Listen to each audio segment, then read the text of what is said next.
जय श्री राम मित्रों, नमस्कार। सनातन सखा के इस YouTube चैनल में आपका हार्दिक स्वागत है। आज मैं आपको सिखाने वाला हूं कि कलश का निर्माण आप स्वयं कैसे करें। जैसा कि मैं आपको बता दूं, लक्ष्मी पूजा हो, दुर्गा पूजा हो, गणेश जी का हो, कोई भी पूजा हो, हर पूजा में 99% पूजा में भगवान वरुण का पूजन किया जाता है। तो कलश का निर्माण हम कैसे करें, स्वयं कैसे कर सकते हैं, यह सारी जानकारी आपको मैं इस वीडियो में स्वयं मैं करके इसमें बताने वाला हूं। जैसा कि अपने सनातन धर्म में हम पंच महाभूतों का पूजन करते हैं। आकाश, वायु, अग्नि, जल तथा पृथ्वी, ये पंच महाभूत हैं जिनसे इस सृष्टि की भी रचना हुई है।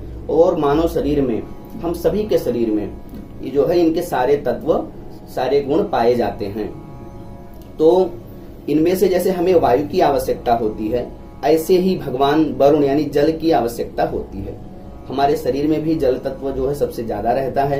और जल के जो देवता है वह भगवान वरुण हैं, जिनकी पूजा हर अनुष्ठान में किया जाता है। तो कलश निर्माण आप स्वयं कैसे करें, यह मैं आपको करके बताने वाला हूँ। देखिए, हमने यहाँ पे सारी व्यवस्था कर ली है। सबसे पहले आपको एक चौकी लेना है, जिसपे आपको कलश बना के जो है निर्माण करके उसमें रखना है। तो आप ऐसे चौकी ले लीजिए, उसमें ऐसे कपड़ा आप बांध लीजिए। कपड़ा बांध करके देखिए, माता जी का पूजा है, आप माता जी के लिए नवरात्रि में कलश का निर्माण कर रहे हैं तो आप लाल कपड़ा बांधिए। गणेश जी का कर रहे हैं तो भी लाल बांधिए। यदि भगवान नारायण, लक्ष्मी नारायण के लिए कर रहे हैं तो आपको यहाँ पे कपड़ा पीला बांधना रहेगा। ऐसे ही सभी देवताओं के लिए अलग अलग कपड़ा बांधना रहता है। तो यहाँ पे हमने माता जी के निमित्त से, माता जी के लिए हमने यहाँ पे बांधा हुआ है, तो यहाँ पे हमने लाल कपड़ा बांधा है। यह कपड़ा कैसे बांधें और यदि अलग अलग तरीके का भी यहाँ पे अष्टदल आदि कैसे निर्माण करें, यदि आपको यह जानना है तो इस वीडियो का लिंक आपको जो है वीडियो के डिस्क्रिप्शन बॉक्स में मिल जाएगा, जो कि आप देख करके बड़ी ही सहजता से बांध सकते हैं। तो आइए, आज मैं आपको कलश निर्माण कैसे करें वह मैं आपको विधि बताता हूँ। हमने यहाँ पे सारी सामग्रियां इसमें निकाल ली है, जो भी कलश के अंदर हमें इसमें प्रक्षेप करना है, कलश के अंदर जो हमें डालना है, यह सारा हमने यहाँ पे तैयार करके रख दिया है। कपड़ा ऐसे बांध करके आपको रख लेना है। फिर इस चौकी के ऊपर आपको अष्टदल का निर्माण करना है। तो यहाँ पे आप अष्टदल बना लीजिए। अष्टदल बहुत अलग अलग तरीके से, यहाँ पे मैं सिर्फ सफेद जो है चावल का प्रयोग कर रहा हूँ। आप चाहें तो अलग अलग कलर चावल भी ले सकते हैं और उससे भी आप अष्टदल अलग अलग तरीके से बना सकते हैं। यदि आपको अष्टदल बनाने की विधि सीखनी है तो उसका भी वीडियो आपको हमारे चैनल पे आपको मिल जाएगा। यहाँ हम बहुत ही अलग अलग तरीके से अष्टदल बना सकते हैं, लेकिन यहाँ पे मैं आपको कलश निर्माण बता रहा हूँ, कलश का निर्माण कैसे करें, इसलिए आपको मैं यहाँ पे सिर्फ एक सरल तरीके से सफेद चावल से अष्टदल बना के बता दे रहा हूँ। ऐसे आपको भी अष्टदल निर्माण कर लेना है। चावल से अष्टदल बना लीजिए।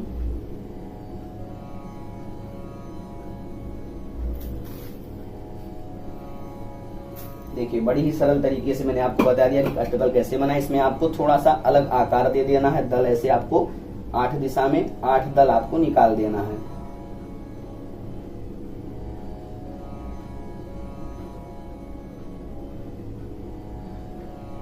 ये देखिए, ये हमारा अष्टदल तैयार हो गया। इसके ऊपर हमें जो है कलश स्थापन करना है। तो हमारा जब अष्टदल निर्माण हो जाए तो उसके बाद हमें फिर इसके ऊपर हमें कलश रखना है। कलश रखने के बाद में एक बात का आप लोग यहाँ पे ध्यान दीजिएगा कि पहले इसमें जल नहीं भरना है। कलश निर्माण जब आपका करना है तो इसमें पहले आपको कलश रखना है। कलश में पहले आपको गंगा जल डालना है। कभी भी कलश भरा रहे उसमें जो है गंगा जल नहीं डालना है, पहले इसमें आपको गंगा जल डाल देना है। देखिए, हमने यहाँ पे कलश में गंगा जल पहले डाल दिया। उसके बाद हमें इसमें अलग से में जो जल पवित्र रखा था जो पूजा के लिए, इसको इसमें आपको भर देना है। ऐसे भर दीजिए। पूरा नहीं भरना है, इसके कंठ तक आ जाए, लगभग जो है 75% 85% तक आपको इसमें जल भर लेना है। जल डाल देना है। जल डालने के बाद में इसमें फिर आपको चंदन डालना है। तो देखिए, हमने यहाँ पे सारी सामग्री जो निकाल के रखी थी, यह जो है सब तैयार है। तो इसमें आपको सबसे पहले चंदन डालना है। तो हमने यहाँ पे चंदन जो है गीला करके रखा हुआ है। तो चंदन के लिए इसमें आपको चंदन डाल देना है। इसके अंदर ऐसे आप डाल सकते हैं। देखिए, इसमें चंदन हो गया। चंदन के बाद मैं आपको इसमें एक चीज यह बताना चाहूंगा कि जो भी हम वस्तु छोड़ते हैं वह जब हम किसी ब्राह्मण को बुला करके करते हैं तो यह सारी चीजें इसमें मंत्र के साथ में डालनी चाहिए। लेकिन यदि आप स्वयं से कर रहे हैं तो यहाँ पे मंत्र नहीं बोलना, तो आपको ओम बम वरुणाय नमः चंदनम समर्पयामि यह आपको बोल करके सारी वस्तुएं डालना है। चंदन के बाद में यहाँ पे अब आता है धान्य। धान्य मतलब हमने यहाँ पे सिर्फ चावल रखा है। इसमें 7 प्रकार के धान्य होते हैं। यदि आपको विस्तृत रूप से जानना है कि 7 प्रकार के धान्य कौन से होते हैं तो आप कमेंट करिएगा, उसमें आपको हम बता देंगे कि 7 प्रकार के धान्य कौन से होते हैं। यहाँ पे आपको इसके अंदर धान्य डाल देना है, वरुणाय नमः धान्य अंदर डालने के बाद में अब इसमें आता है सर्वौषधि। सर्वौषधि में बहुत सारे प्रकार की औषधियां बताई गई हैं। यदि आप ला सकते हैं तो आप सारे प्रकार की औषधियां ला करके उसमें डालिए। यदि सारे प्रकार की औषधियां नहीं हैं तो आप ऐसे एक हल्दी की गांठ लेकर के भी डाल सकते हैं। एक हल्दी की गांठ डाल दीजिए। सर्वौषधि के बाद में अब यहाँ पे आपको दूर्वा का प्रक्षेप करना है। इसके अंदर दूर्वा डालना है।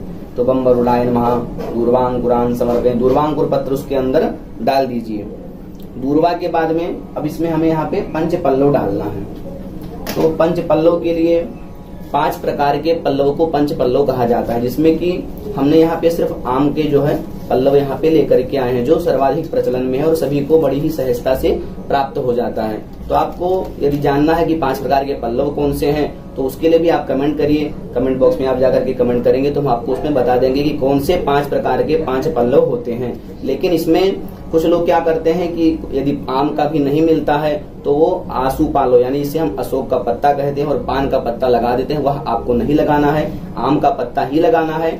और यदि मिल जाता है तो आप 5 प्रकार के जो होते हैं उसको भी लगा सकते हैं। तो इसको आप ऐसे लगा दीजिए और ऐसे आप इसको सेट कर दीजिए। 5 प्रकार का पल्लव डालने के बाद में पंच पल्लव के बाद में इसमें कुछ डालना चाहिए पवित्री, जिससे हमारे इसकी रक्षा हो। तो देखिए हमने यहाँ पे कुछ रखा हुआ है तो ये पवित्री भी डाल देना है। ओम बम वरुणाय नमः पवित्रम समर्पयामि पवित्री डाल देने के बाद में इसमें सप्तमृतिका डालना है। सप्तमृतिका जिसे 7 प्रकार की मिट्टी होती है वह सप्तमृतिका कही जाती है।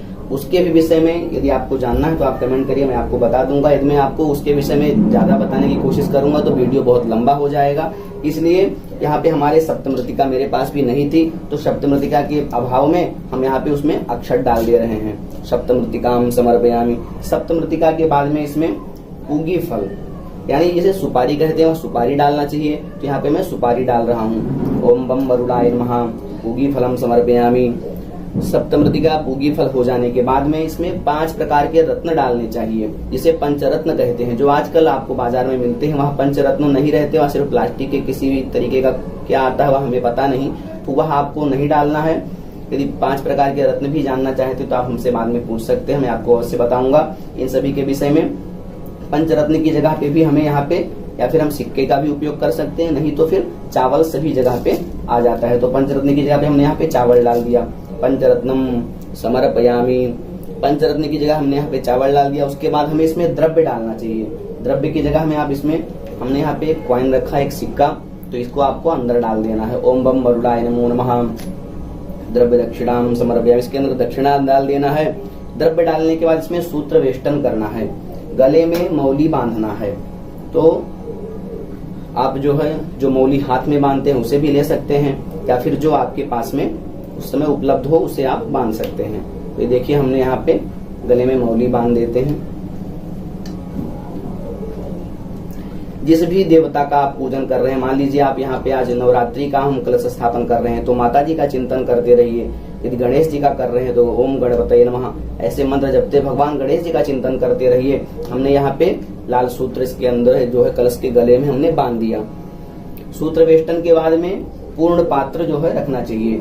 देखिए पूर्ण पात्र लोग पूछते भी रहते हैं कि पूर्ण पात्र क्या है, पूर्ण पात्र की। तो पूर्ण पात्र मतलब जो भी हमने यहाँ पे पात्र लिया है इसे हमने धान्य से भर देना है। धान्य से भर देने के बाद में यह हो गया हमारा पूर्ण पात्र जो कि भरा हुआ हो। तो पूर्ण पात्र इसके ऊपर हमें रख देना है, यही होता है पूर्ण पात्र। इसमें आप जो है हमने यहाँ पे तांबे का लिया है। यदि आपके घर में भी तांबे का हो, पीतल का हो, जिसका भी उपलब्ध हो वह रखें। प्रयास यही रहना चाहिए कि यह स्टील का ना हो तो ज्यादा सही है, क्योंकि लोग आजकल स्टील का ही उपयोग कर रहे हैं उनके घर में ना होने के कारण। तो स्टील ना हो तो वह ज्यादा सही रहेगा। यह जो है पूर्ण पात्र ऐसे रख लीजिए। पूर्ण पात्र रखने के बाद में इस पे नारियल रखा जाता है। तो नारियल रखने के लिए भी आप ऐसे एक नारियल ले लीजिए उसमें भी रक्षा सूत्र जो है बांध दीजिए।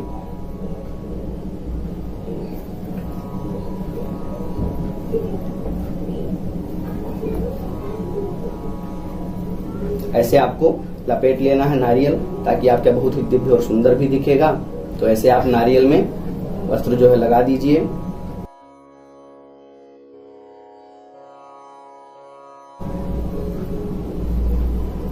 ये देखिए, ऐसे लपेटने के बाद में इसको आप तोड़ लीजिए। तोड़ने के बाद में नारियल इस पे आपको विराजमान कर देना है। देखिए, नारियल रखने के भी शास्त्र में 2 प्रमाण हैं। एक ऐसे ऊर्ध्वमुखी भी रखते हैं, इसके लिए कुछ जगह जो है प्रमाण नहीं है, और कुछ जगह फिर जो अगर आप शास्त्र प्रमाणित रखना चाहते हैं तो आप ऐसा भी रख सकते हैं।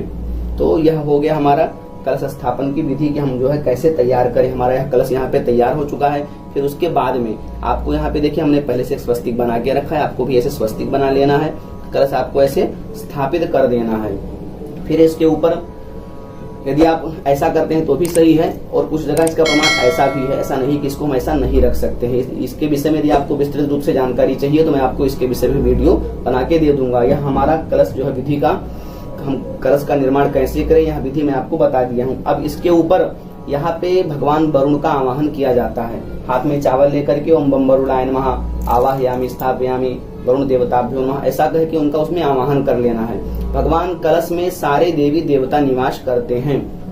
भगवान के इसमें ब्रह्मा विष्णु महेश जितने भी हैं सारे देवता निवास करते हैं, लेकिन हम जिस दिन जिस विशेष देवता की पूजा करते हैं उसका भी हम उसमें आवाहन कर सकते हैं। जैसे आप यहाँ पे माता जी का यदि आप नवरात्रि में कर रहे हैं तो माता जी का ध्यान करते हुए इसमें आप चावल डाल करके उनका आवाहन कर सकते हैं, और यदि आप लक्ष्मी जी का कर रहे हैं तो लक्ष्मी जी का कर सकते हैं। एक चीज मैं आपको यहाँ पे और बताना चाहूंगा, कुछ लोग यहाँ पे जैसे हमने यहाँ पे इस पे नारियल स्थापित कर दिया, यह कलश निर्माण विधि था, लेकिन यदि आप कोई ऐसा विशिष्ट पूजा करते हैं तो इसके ऊपर हम किसी देवता की मूर्ति भी स्थापित कर सकते हैं। जितना भी आपने इसमें जो सामग्रियां डाली वह सब सामग्री रेडी करने के बाद में, सारा कुछ डालने के बाद में इसके ऊपर आप यहाँ पे जहाँ पे नारियल है इस जगह पे आप जो है वह मूर्ति रख करके उसकी भी पूजा कर सकते हैं। फिर इसके ऊपर आपको गंधाक्षर फूल चढ़ाना है, चंदन कुमकुम और चावल वाला फूल जिन भी देवता की पूजा करते हैं उनको चढ़ा देना है। चंदन लगाइए, चावल लगाइए, पूजन करिए, गंध पुष्प धूप दीप नैवेद्य फल तांबूल दक्षिणा प्रदक्षिणा सभी सब कुछ करके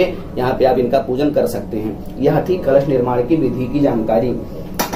यह मैं आपको कलश निर्माण विधि की बहुत ही सरलता से आपको बता दिया हूँ। यदि आपको कुछ अभी समझ में नहीं आ रहा हो तो आप हमें कमेंट में जाकर के पूछ सकते हैं। यदि जानकारी आपको अच्छी लगी हो तो अपने परिजनों के साथ में, अपने मित्रजनों के साथ में शेयर अवश्य करिएगा।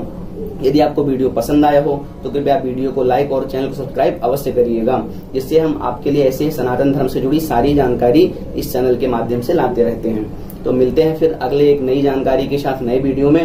तब तक के लिए धन्यवाद, नमस्कार, हरिओम।